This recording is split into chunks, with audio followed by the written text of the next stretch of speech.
Náš prodloužený víkend v Nízkých Tatrách. Do Nízkých Tater se krásně dostanete vlakem. Ubytování jsme teda byli v Demanová Resort. Je to tu nádherný, krásný, můžete si vybrat jak z apartmánu, tak z takových chatiček, který vlastně vidíte teď z výhledu balkónu. A máme takhle propojený balkon s ložnicí. Resort celkově je udělaný jako takový malinký městečko, kde vlastně najdete jak obchody, tak restaurace, což si myslím, že je super, takže nemusíte nikam cestovat. Je tady dokonce i minizoo, takže super na zabavení dětí. Takže opravdu, jestli máte děti, tak tohle je jasná volba. Takhle už vidíte, jak je to tam vlastně uspořádaný domečky, chatičky, a různé ty apartmány. A my jsme zrovna dojeli na otevírání letní sezóny, kde vlastně byla dětská olympiáda.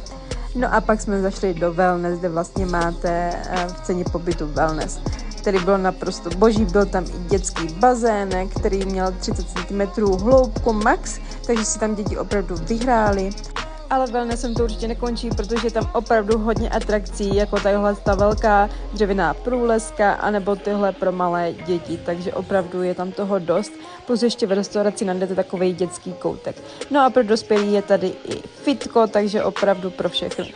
Teď vás vezmu na večeře, které byly formou takového bufetu, indické restauraci, ale nebojte se, jídla nebyly indická. Měli tam i obchůdek a pekárnu s místními specialitami.